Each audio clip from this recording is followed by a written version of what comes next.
தெனாலிராமன் கதைகள் 141. கிணறுகளின் திருமணம். விஜயநகர பேரரசில் தெனாலிராமனின் புகழைக் கண்டு பொறாமை கொண்ட சில அரசவை பிரமுகர்கள் அவனை எப்படியாவது கிருஷ்ணதேவராயரிடம் மாற்றிவிட வேண்டும் என்று திட்டம் தீட்டினர். ஒரு நாள் அவர்கள் மன்னரிடம் சென்று, அரசே, நம் நாட்டில் வறட்சி நிலவுகிறது. சாஸ்திரங்களின்படி நம் ஊர் கிணறுகளுக்கு திருமணம் செய்து வைத்தால் மழை பொழியும் என்று ஒரு அபத்தமான யோசனையை சொன்னார்கள். மன்னரும் அதை உண்மை என்று நம்பி, இந்த கடினமான பொறுப்பை யாரிடம் கொடுப்பது என்று கேட்டார்.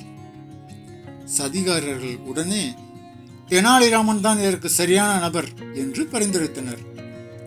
மன்னர் தெனாலிராமனை அழைத்து, ராமா, நம் நாட்டு கிணறுகளுக்கு திருமணம் செய்து வைக்கும் பொறுப்பை நீயே ஏற்க வேண்டும் என்று கட்டளையிட்டார். இதில் உள்ள சூழ்ச்சியை புரிந்து கொண்ட தெனாலிராமன் சற்றும் பதறாமல், கட்டாயம் செய்கிறேன் அரசே, ஆனால் வெளியூர்களிலிருந்து வரும் மாப்பிள்ளை கிணறுகளை வரவேற்கவும் சீர்வரிசைகளை செய்யவும் எனக்கு சிறிது கால அவகாசமும் பொற்காசுகளும் தேவை என்றான். மன்னரும் ஒப்புக்கொண்டார். சில வாரங்களுக்கு பிறகு திருமண ஏற்பாடுகளை பார்வையிட மன்னரும் மற்ற அமைச்சர்களும் நகரின் எல்லைக்கு சென்றனர். ஆனால் அங்கே எந்த திருமண ஏற்பாடும் நடக்கவில்லை.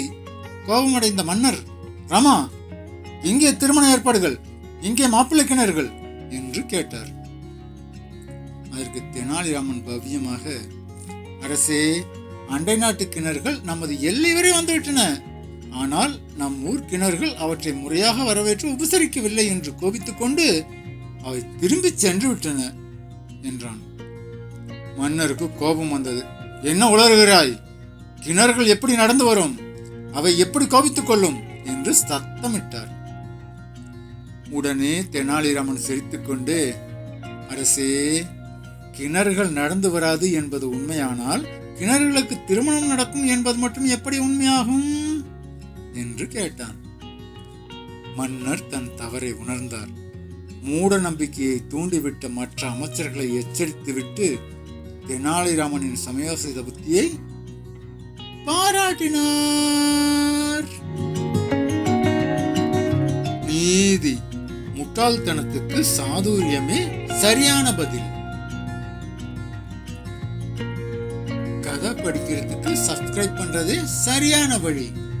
அதனால நீங்க சப்ஸ்கிரைப் பண்ணுங்க, லைக் பண்ணுங்க, கமெண்ட் பண்ணுங்க.